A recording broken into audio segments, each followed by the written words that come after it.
desde hace algún tiempo en Perú venimos descubriendo el chocolate. Me refiero a los chocolates finos, ¿no? Esos que tienen 50%, 70%, 90% de cacao. Y de pronto es casi como la comida, hablamos todo el tiempo.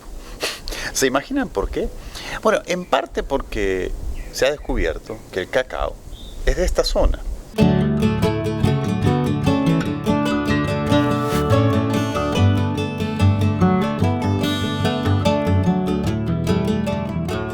O sea, el cacao tiene su origen en la cuenca amazónica, ¿no? Entonces no podemos decir que es peruano, también es colombiano, también es brasilero. O sea, el cacao como especie es amazónico, ¿no? ¿Pero cómo? ¿No es que era peruano? Momentito. Primero, tienen que entender que hay dos tipos de cacao. El cacao corriente y el cacao fino de aroma. El cacao corriente es el que se vende en mayor cantidad en el mundo. El 70% de la producción la tiene África. Viene a ser un commodity. Lo que buscan es un producto estandarizado que tenga un sabor a chocolate intenso y que no tenga notas desagradables. En cambio, el cacao fino, además de la nota chocolate, va a tener notas afrutadas, notas herbales, puede saber a miel, puede tener notas a nueces. Entonces ahí tienes una diferenciación bastante importante. Y también vas a tener un producto mucho más valorado y por el que el mercado va a pagar más. Pero la diferencia que hago es, o la hipótesis que tenemos es que el cacao fino de aroma podría tener su origen en el sur de Perú. ¿Y en qué se basa esta hipótesis? En algo que para los científicos es un hecho comprobado, que cuando una especie presenta abundante diversidad en una zona relativamente pequeña, ahí está el origen genético de la especie.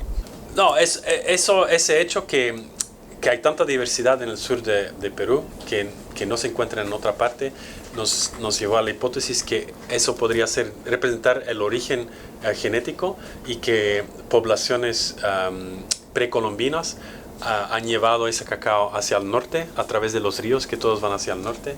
Y aquí se pone interesante porque los nativos del Cusco consumían la pulpa, que en el cacao fino es dulce y muy rica, y botaban las pepas. Y a medida que fueron emigrando hacia el norte, iban llevando esta fruta que les gustaba tanto. Y aparentemente la que más le gustaba de todas era una variedad de pepa blanca, que hoy se encuentra muy poco en Cusco, pero que dio origen al famoso cacao blanco de Piura.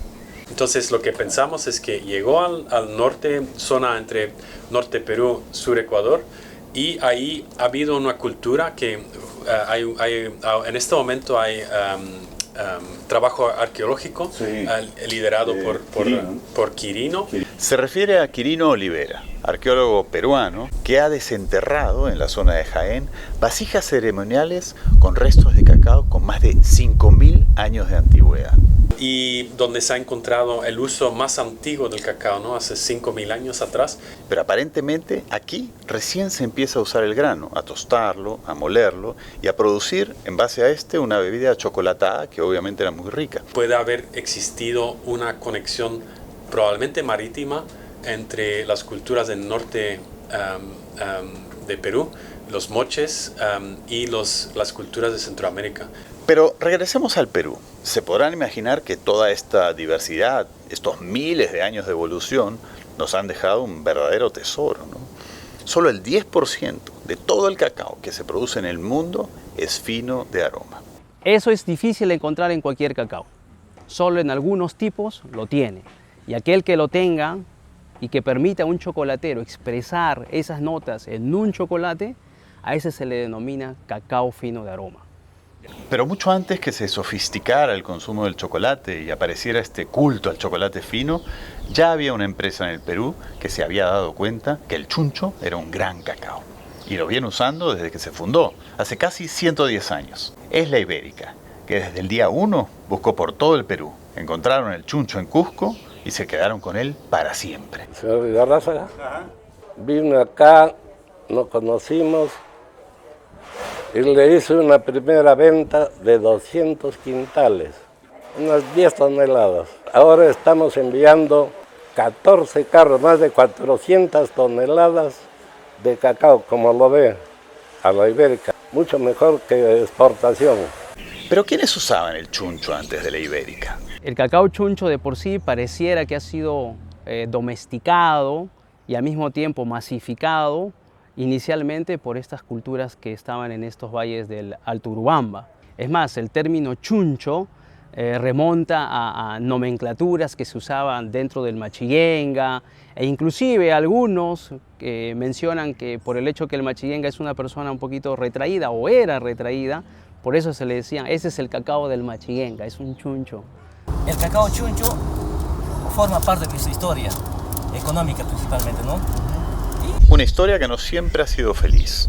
Últimamente, por ejemplo, cuando la coca había invadido estas zonas, hubo programas alternativos para que los campesinos dejaran de cultivar coca y cambiaran a cultivos igualmente rentables, pero legales. Por cierto, programas muy buenos, ¿eh? Pero nuevamente, como prevalecía la rentabilidad del cultivo, porque había que ganarle a la coca, se introdujeron especies híbridas mucho más productivas que amenazaban un poco con desplazar al chuncho, ¿no? Pero por suerte hubo campesinos con visión. Soy propietario de este lugar, de esta parcelita. Que sabían que el chuncho tenía muy buen sabor y que probablemente ya vislumbraban lo que iba a pasar con los cacao finos. Estoy acá en Quillabamba, Cusco. En unos minutos vamos a salir hacia el campo, o más bien al bosque. Quillabamba es una zona de selva, de hecho muy cerca de Machu Picchu, pero bastante más abajo. Debemos estar a unos 1000 metros de altitud y es un lugar ideal para el chuncho. Pero cuando uno entra al bosque y participa de la cosecha del cacao, de pronto lo entiende todo. Y me refiero a la complejidad del tema. Una parcela de cacao es un lugar donde conviven decenas de variedades.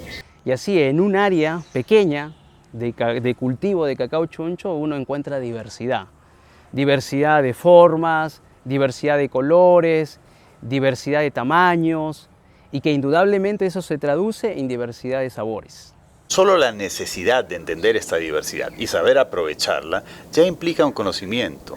Y hay un grupo grande de agricultores de la convención que entendió que aprendiendo más sobre el negocio del cacao, del chocolate, sobre cómo mejorar los rendimientos, cómo obtener un mejor grano con mejor sabor, podían mejorar mucho sus ingresos. Han pasado pues, de una economía de precio de bolsa, porque aquí los rescatistas o los acopiadores de cacao se basan al precio de bolsa para comprar un quintal, un kilo de cacao. Nosotros como Ibérica hemos visto que hay un valor en el grano de cacao chuncho, por tanto las expectativas que ofrecemos es el doble, en muchos casos hasta el triple, ¿no? No es fácil, o sea, es una tarea que el agricultor tiene que cumplir, tiene que comprometerse con la calidad. Mejoran la calidad, reciben mayor precio. Y más allá de manejar mejor el cacao en campo, que lo hacen y están aprendiendo a hacerlo, también están aprendiendo a hacer la magia de la post cosecha. Si uno probara un grano no fermentado y ese mismo grano fermentado, es como comer una limonada solo con limón y una limonada con un toque de azúcar y hielo. O sea, hay algo mágico cuando tú incrementas ese perfil de sabor. Todo el proceso que va desde el cacao en baba al grano seco es complejo. Implica primero fermentar el cacao en cajones de madera, observando temperatura, olor, color del grano, mientras se va volteando y cambiando de cajones para obtener el mejor sabor. Luego viene el secado, que se hace al sol. En el sistema diseñado por la Ibérica se utilizan cajones movibles para darle la cantidad necesaria de sol independientemente de lo que dure el día. Imagínense que en cada paso hay parámetros y tiempos que están siendo definidos como ideales para cada variedad.